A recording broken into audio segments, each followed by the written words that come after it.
Hey, what's up everybody? BDF 44 coming at you with another video. Alright, this is me absolutely forcing myself out of the house. Like forcing it.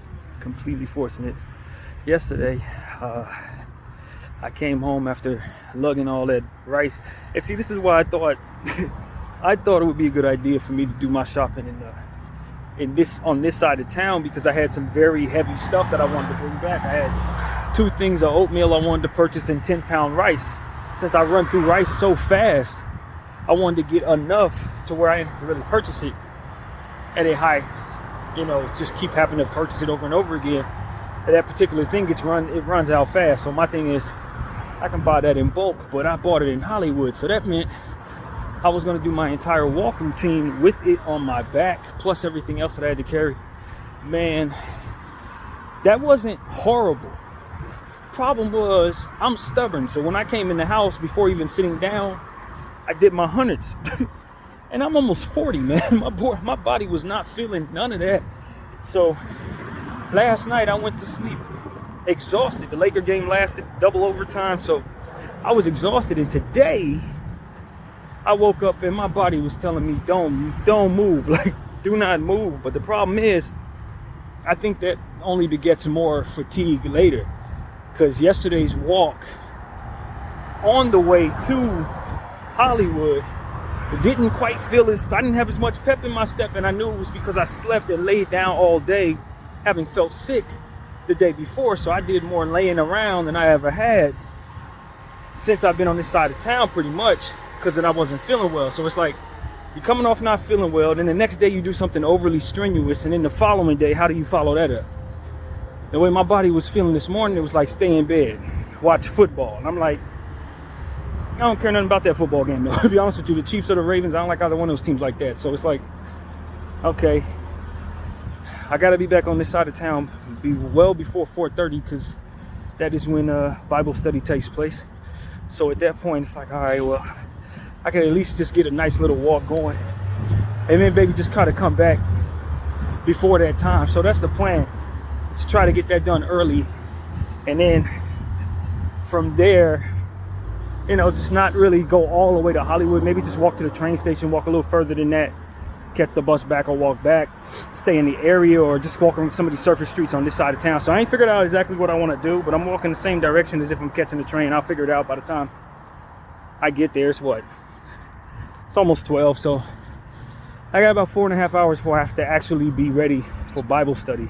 So only thing about Bible study for me is it kind of restricts me on Sundays when I want to go and do my regular thing. I know that I'm gonna want to be here on this side of town in the hotel room, showered and ready to go. So that means I gotta probably be back here by 3. So it doesn't really allow me to do too much unless I hurry it up. So that's kind of what I'm thinking right now. But nevertheless, I'm committed. I'm gonna be there. I'm gonna be ready for it and be happy to do it. And so for me, it's like, okay, God, well, I'm tired, man. Like, that's what I was telling the Lord this morning. Like, my body I ain't been this exhausted in recent memory. I don't remember being this exhausted at all, really, since I was probably a fat kid, more or less. But I know my body's been tripping lately, and I also know that my mind is used to, getting used to the wrong things, I guess is what I'm saying. I usually stay in the house, or if I feel like this, I relax. And then it makes the next walk even worse. It makes my next process that much more something I have to overcome. So it's like, let's just keep going out. Let's just keep walking. Let's keep doing what we do.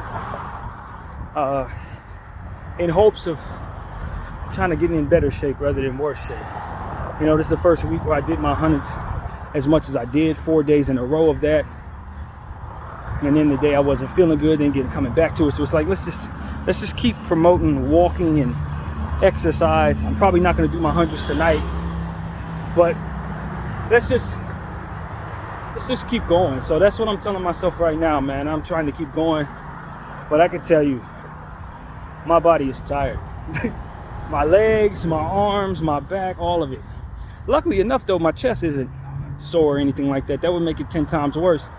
For all the push-ups I've been doing, I think I'm finally growing a certain resistance to that I can be proud of, because I still did about 3 sets of 92 this morning.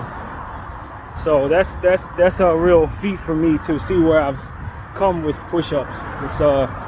It's really kind of surreal to see myself get down there, and when I'm getting to push-up number 75 and 76, I'm still not tired. It's like there were times when I couldn't do but 30 at a time. If I did 50, I was squeezing the 50. You know what I mean? Like, and thought I was doing a really good job, and was. You know what I mean? But to where I've built myself now, there's real resistance there. What the hell? What the hell? I guess they're selling all of this, but I figured I'd stop and look at it. $600 for the whole set, including the rug underneath. Interesting. Wasn't prepared to see that. But nevertheless, so that's really what it was, man. Just seeing how I've come along in regards to the resistance there. It's a real feat for me, I guess you can say, in regards to just how far I've come with that aspect of my fitness. But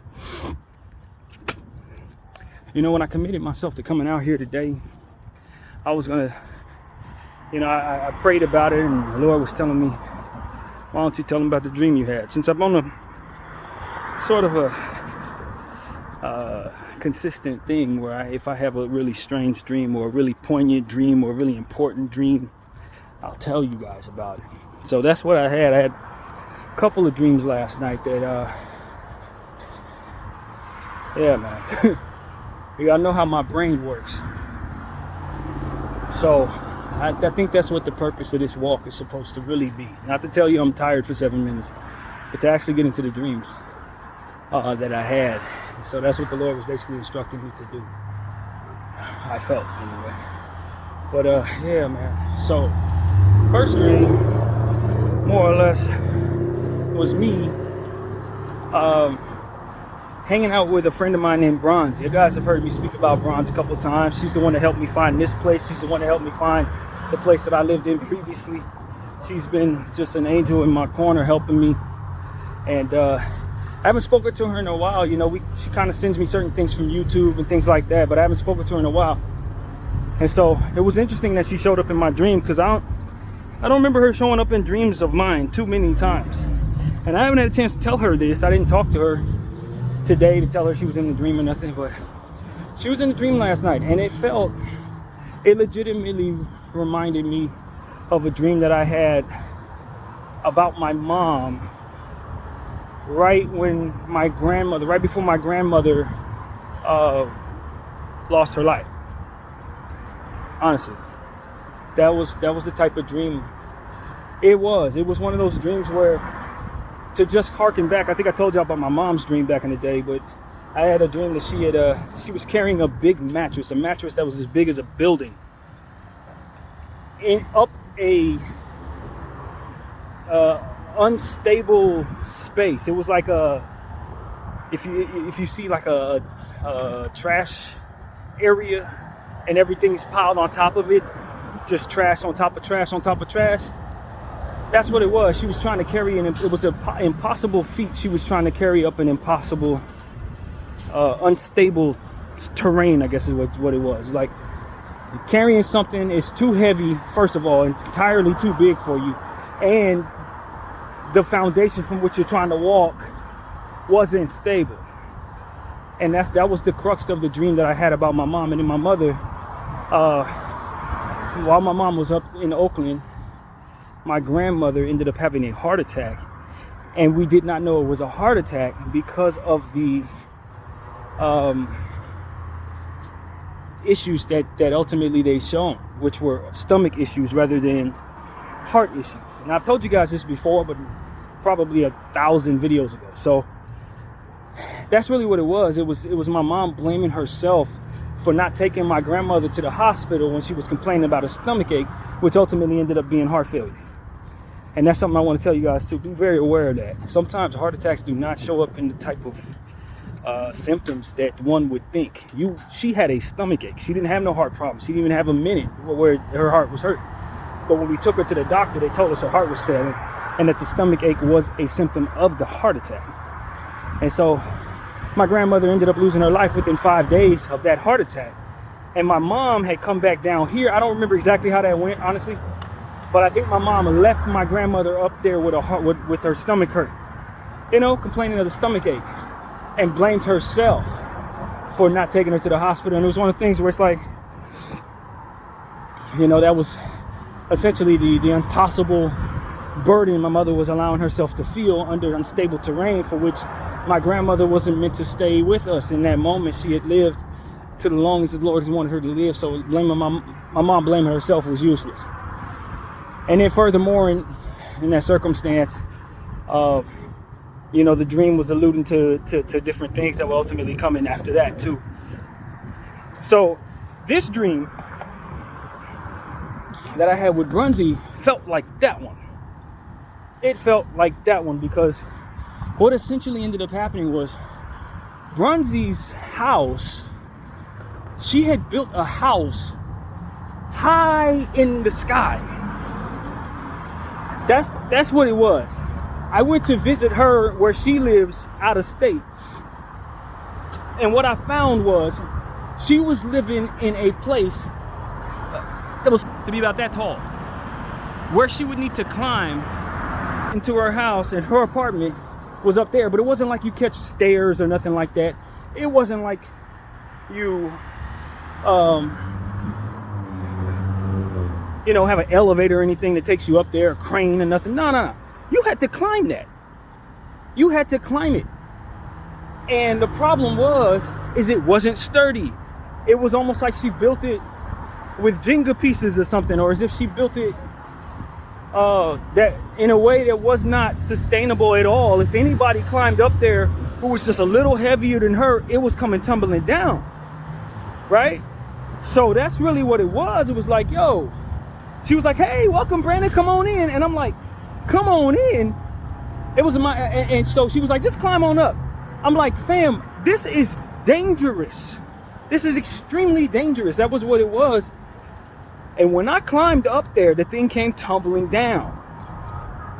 And when it did, I fell, she fell, and it was like 7 stories fall. Like we were falling.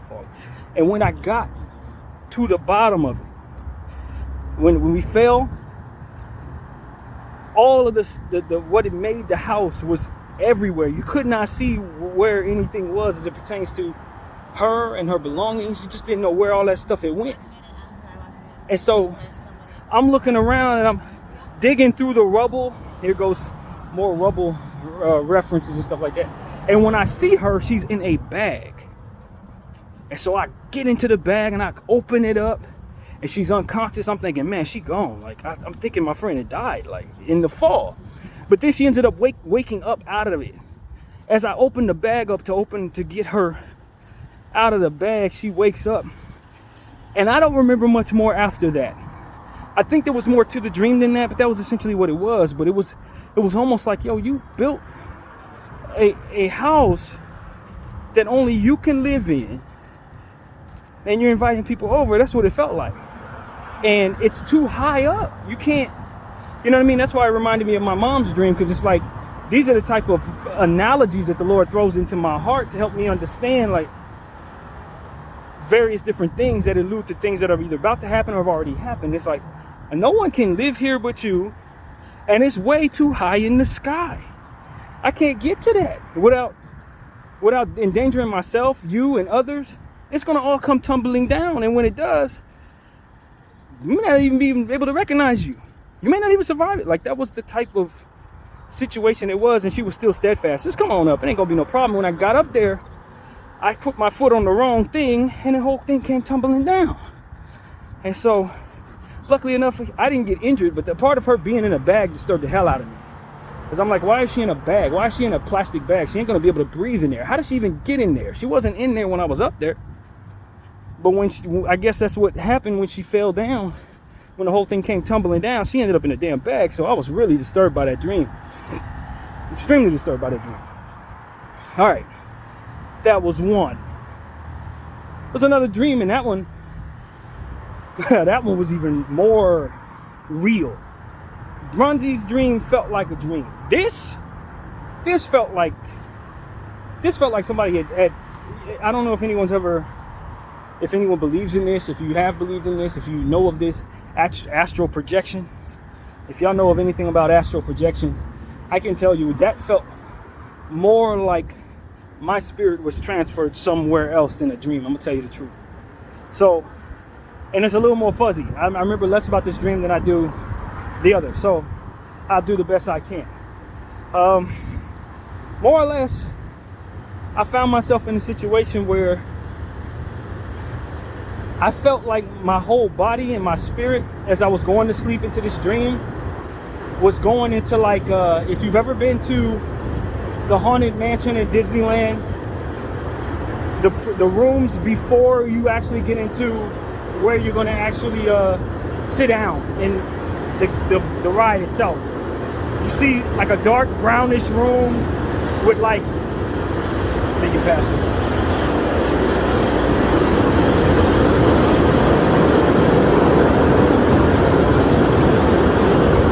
There's paintings on the walls around you. You walk into this room and there's paintings on the walls around you and on this in this Disneyland thing. It kind of looked like that, where the paintings were at first regular pictures and photos, and then they kind of oblong, they kind of like stretch out to look like monsters. That's how it looks in Disneyland. In my dream, it was no paintings, nothing like that. But what I'm telling you is it reminded me of that room. It was the same type of ambiance, same type of thing. But it felt like a combination of that and then going to a freight elevator. Like a freight elevator with that kind of ambiance. All right, so I'm going into that, and I felt like as I find myself in that thing, I felt like my body ended up doing some type of Star Wars beam me up Scotty type of thing, where the particles started to split and all that. I felt like my whole body turned into some type of different energy. It wasn't as if I was still flesh. It felt like my body was splitting apart, but no pain, as if I turned into a million different fragments. So if you know of Star Trek is what I'm trying to say, and they do the beam me up Scotty thing, what that is, a particle accelerator. Your whole body turns into particles and they're able to send you off to somewhere else, and then you become whole again once you get to the other side of where you're going. That is what this felt like. As soon as I stepped into that elevator like thing, I felt like my body levitated and then split up into a trillion different pieces with no pain whatsoever. But you could tell yourself is like moving in different ways and stuff like that. I was levitating, and then it transferred me, like I literally transported somewhere else to what looked like the back of a restaurant or something like that, I would say. Like if you're in a restaurant, you go into the kitchen area, and it looked like the back area of a kitchen. Everything is not quite what you would expect to be presented, but this is where things are made type of thing. It looked like that type of area of some sort. And when I got there, skip that back. While I was in the particle accelerator thing, I was hearing this song in my head. Who knows, but it sounded great to me, right? It's a fantastic song that I was listening to. And so as I'm listening to this song, I say, where's my guitar? Give me a guitar. I don't know why I felt the confidence that a guitar would show up in my hands, electric guitar, but it was almost like I could will myself. While I was in that freight elevator, particle accelerator, I was telling God, hey, give me a guitar, man. I'm listening to this music. I want to be able to play a tune while this music is on, try to, be a part of this tune. Like I wanted to contribute to the song I was listening to. Now, I can't play the guitar in real life. I really can't. But in this thing, you felt empowered to really do anything. That's what it felt like. Like, this thing once you go in there, you basically are invincible, can manifest anything you want. And what I want, and your senses are heightened. And so for me, I'm listening to this song, it's fire. I got a riff in my head that I want to play while the song is on. Manifest me a guitar right now. I willed the guitar into my hands and I started playing the tune that I wanted to play. It was unbelievable how much power I had to do things that I could not do to feel no pain as my body's in this thing, to feel no fear whatsoever, anything of that nature. It was just like being with respect to my Lord. It felt like I was a god. Like, where my guitar at? And it just manifested in my hands as my body's floating in this particle accelerator freight thing. And so I'm playing the guitar, I'm listening to the song, everything sounds good. And then I find myself in that place that the particle accelerator took me to, or whatever. This area that looked like the back of a restaurant. And the guitar is still in my hands. Now the guitar is solid, my body is solid. And now I'm like going into some area where I run into this man, some dude, some random person I've never seen in my life. I don't think he was an African American dude. I don't know where he was from. But he turned to me and he said, and I'm holding my guitar, and he said something along the lines of, "How long have you known you were a Jew?" I was like, "I'm not Jewish." He was like, "Well, of course you are. I mean, you should know, you know what you are because of the frequency you're on. Your frequency is too high. You should know you are a Jew." And I'm like, "What does that even mean, bro?" He was like, "We know what you are, and we think we know you know what you are." That's exactly what he said. We know what you are. And I was like, at that point in my dream, after what I experienced and how physical it felt, I'm like, is this an alien invasion? Like, am I being, like, this felt like something other than a dream. This felt like other than dream. I'm like, yo, what are y'all, aliens? Like, that was my thinking. But I didn't ask him that. And he was like, "Yeah, man, you are a Jew." That's what he said to me. "You are Jewish." Now he didn't say I was Jewish. He said, "You are a Jew." And I was like, he's like, "Your frequency is so high that we were able to detect that and identify that. And we assumed because you were so self-conscious, you would identify it as well." And I was like, okay. He was like, "Yeah, you don't see that in your frequency?" He was confused that I didn't know what I was in that way. And I'm like, "No." I'm like, "What are you talking about, bro? I'm black." Like, that was my thinking in the dream. And I don't remember what happened after that necessarily. Something happened, wasn't very significant, wasn't very poignant. And then from there, I see the back of a body that looks like mine. As I'm talking to this guy who's telling me I'm this, I turn to the left of me and I see what looks like me. And I say to myself, "Hey, Brandon." I turn around and say, "Hey, Brandon."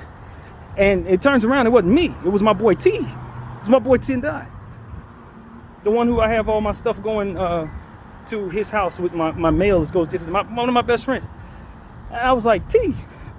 And he turned around, he said, "Bree, what the hell are you doing here?" I was like, "What the hell are you doing here?" And I said, "T, you a Jew?" And he looked at me like that, like, "Yeah, I just wasn't gonna tell you," that kind of thing. And I'm like, "Oh, what the hell?" And then I woke up. And as I woke up out of that dream, I legitimately didn't feel like I was sleeping. I felt like my body had come back to the room after being transported somewhere else. And I woke up out of that dream saying, it was almost like something tapped into my ability to sleep and took me somewhere else within that space. That's what it felt like. It didn't feel like no dream. I've had many dreams in this 40 years of life. That didn't feel like I woke up out of a dream or as if I had ever fallen asleep into that dream. It felt like I was abducted by aliens. That's what it felt like. Or some type of spirits or some type of guardian angels or something like that. It felt like I was taken to another dimension. And that's what I was thinking when I woke up this morning out of that dream, specifically out of that dream, like, yo, I just came back from a different dimension. The whole process of going through that freight elevator thing, being able to will myself a guitar in my hands, the music I was listening to and playing, I didn't feel sleep. I felt like I was abducted, taken somewhere spiritually and brought back after being told what I was told. And so that's what I want to tell y'all, man. The Bronzy dream, that felt like regular sleep. When I woke up out of that grungy dream, I, did my regular thing, getting up, going to the restroom, came back to bed. Remember myself praying and then, doing my meditation things I often do when I wake up in the midnight. Turned over, went to sleep, and then immediately felt my body go into this particle accelerator, freight elevator thing. It felt like I fell into it. And as I got into that thing, it started, my body's raised up, it was floating, levitating or whatever. Felt like I was as light as a feather. And I felt the energy of, the same energy that I felt, and this is why I felt it was something different. The same energy I felt back when I told you guys I looked through my third eye back in Hollywood. When I was like 14 years old, I had a experience where I was half asleep, half awake. All of these different things happen when I'm half asleep, half awake. Anything special spiritually happens when I'm in that space. Where my eyes were closed, but I saw a hole at the top of my head inside of my eyes being closed. It was only one little peak of light. And I said to myself, my eyes are closed. There's no reason for there to be no light. I should not be able to see the smallest smidgen of light anywhere. But where the third eye is, where it's supposed to be, which is in the middle of your forehead, that's where that light was with my eyes closed. I could see it. And so what I ended up doing was trying to look at it. And as I looked at it, I went through it. And in that space, I heard this loud ping in my ears, and I found myself in an alternate version of the room that I was actually in. And when I went to the mirror that was set up, the same mirror I told you guys that someone had shot through the window, the BB had hit that mirror while I was looking at it, that same mirror on an entirely different day showed me exaggerated versions of myself, something similar to what I just told you in regards to the pictures that are first together and then turn into some monstrous stuff as they oblong. It was like that. It was as if that was a funny mirror, one of those funny mirrors.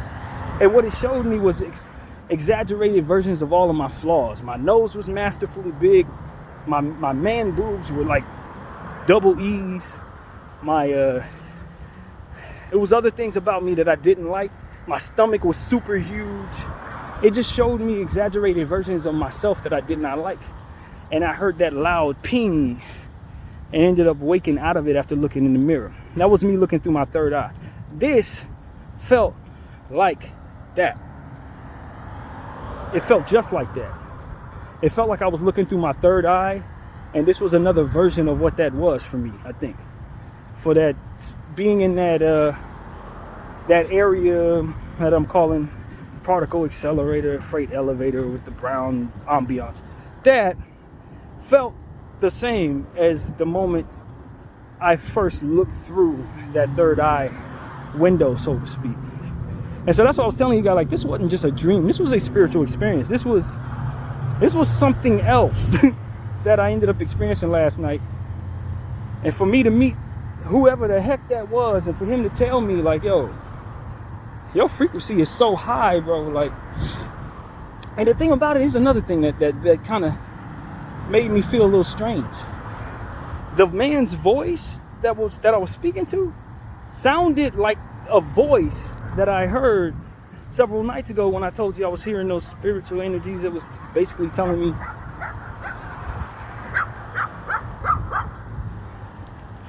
anyway, the spiritual energies that were basically telling me that they said I was super strong. He sounded like one of them too. And I told you it was two spirits that I heard, that I was able to hear and listen to, saying to me that I was strong.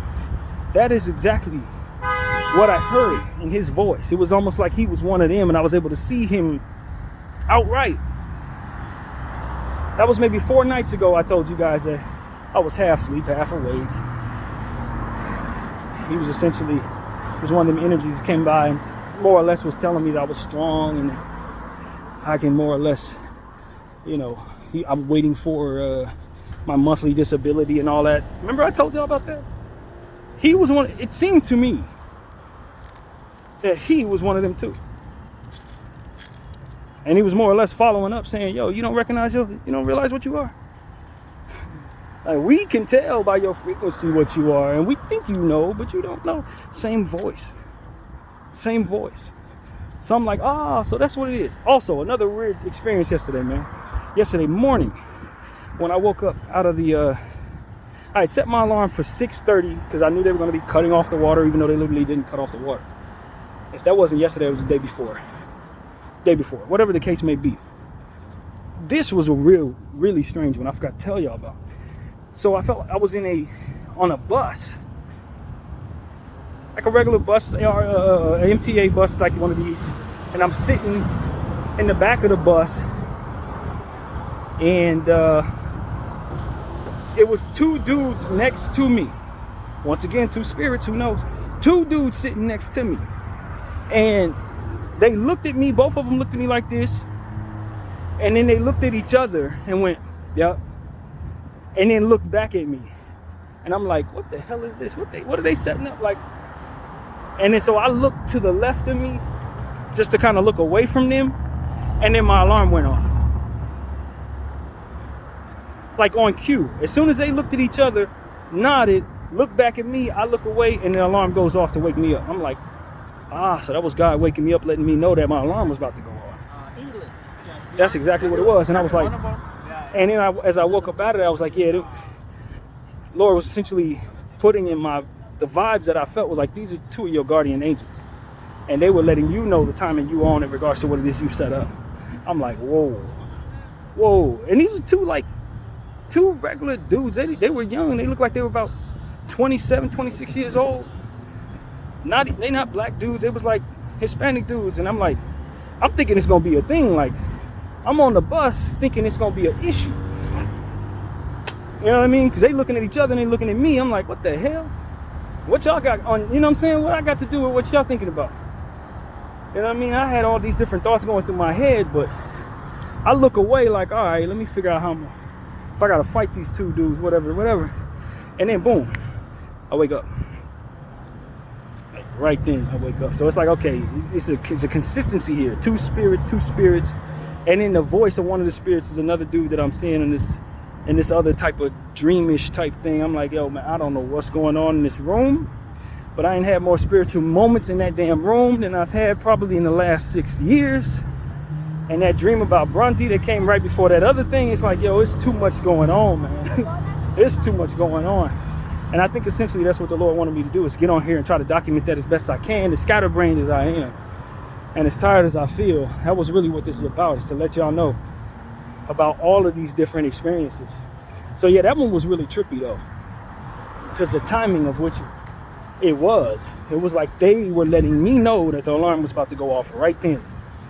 And then nodding was the confirmation of such. Like, yeah, it's time for you to wake up. Because I was more or less praying to the Lord, like, Lord, I got something that's going to mess up my schedule right now. Can you please just get me through this? Wake me up when it's time. Course it out so I don't find myself without being able to shower before the water turns off and all that.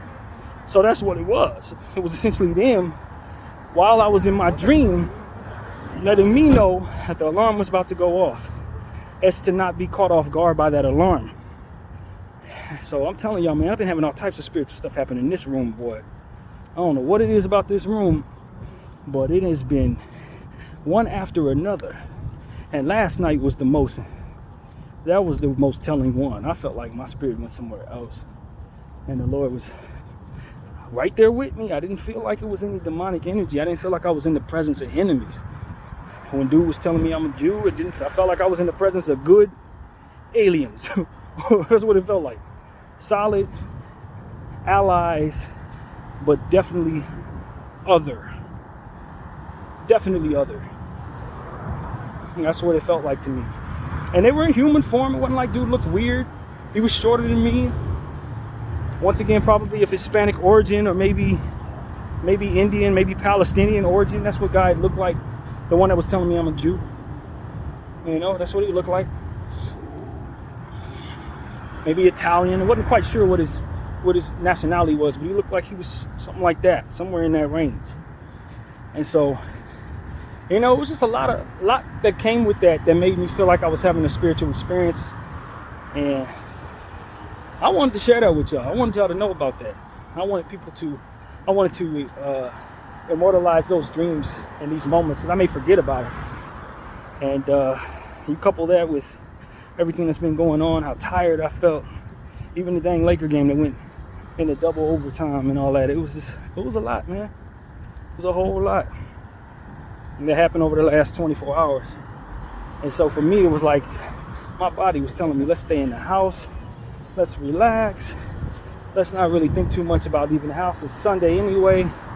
But when I prayed about it, it was like, nah, let's get out and let everybody know about these dreams. Come out here and express what you felt in those dreams. Try to remember more about them dreams. Analyze that bronzy dream to the best of your ability, that kind of thing. And so, yeah, man, praying out for my friend Bronzy. She's on the prayer list, so it ain't like she ain't covered at all times. She's a part of my daily prayers, along with 200, 300 other people as well. And so whatever the Lord is doing with her, I'm pretty sure it's going to be good. But I just hope that she's not in the era of her life where she has expectations for what it is she's building that don't bring forth any peace. I don't know. I haven't spoken to her, so I don't even know what her life is like right now. It's been over a month since I've actually had a conversation with her. But that's really what it was. You know, that dream's like, it felt just like the dream I had about my mother. Just like it. Felt like a metaphor was attached to it. Impossible expectations people are setting upon themselves. Stuff like that. That kind of thing. You blame yourself for something you ain't do. Setting up stuff that can't be matched. Whatever the heck it is. This is another one of them dreams. And I've had dreams like that even before my mom. I remember I had a dream. And I never actually knew what it was about. But my father, I saw him. And it was a bunch of shoe boxes next to my bed. The way I had it set up is I had shoe boxes stacked to the sky in my room in real life. All the old shoes that I had, I just hadn't thrown away any of them boxes. And so in my dream, I was in my room, and I guess my father had come in there to visit. And when I opened up the shoe boxes, there wasn't nothing but snakes in there. Each box had a snake in it. And it was, so I don't know what that alluded to, but it felt like that dream as well, prior to years before I had that dream about my mom. So it's like I'm always having dreams about people who are close to me. Not always, but they are these course moments where I have these type of dreams, and I believe they allude to certain things that are either going to happen in their lives, or things that the Lord wants me to tell them, or something he wants me to take from something that has something to do with them. The dreams always feel a certain way. They don't just feel like regular dreams or regular nightmares. They always feel something different. And so last night I had two of those. Very much two of those. And I tell you, man, I wish I remembered a song in my head that I was listening to there. It sounded great to me. And I felt like I was supposed to be adding to it. Like, where my guitar at? Manifested in my hand, and I started playing.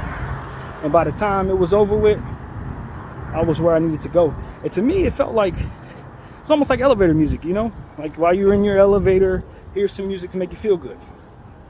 And I think I know where I got that from. Because yesterday when I got on the train headed back home to North Hollywood from Hollywood, it was this really great jazz music that one of the people was playing on the train. I was like, man, I wish the train would actually have this type of music on it every day. It was some real smooth jazz that he had us listening to. And that's where I think I got that idea from. And so, yeah, man, it's a lot of stuff that alludes to reality and different things in these dreams, man. And at the end of the day, I just try to report it to you guys when it happens, because that's what my channel is ultimately becoming about, more or less ways. So, yeah, man, I feel good. I feel much better right now after I've taken this walk. I may take the train. I may just turn around and walk back, but I wanted to get that out, man. I wanted to let y'all know what that was about. And pray for my friend Bronzy. Hopefully everything goes great with her in the future and in the present. Pray for all of you guys, whatever space you're listening to this in. Understand that there is more to this life than just what it is that's in our faces, you know. There are some of us who are on high frequencies. I don't know if it was that dream that I had about Bruns that attracted those energies to me for them to say I had a high frequency? I don't know. I'm trying to analyze all of this as if there's something to it that I can make sense of it with. But at the end of the day, on its surface, they were just two very, very poignant dreams. And deeper to it, felt like I was taken somewhere. Like genuinely and generally taken somewhere. Abducted, told a certain thing about myself, and then sent back to think about it, more or less. That's exactly what it felt like. So that's pretty much what I got to say. My name is BDF 44. I thank y'all for watching. I'm out.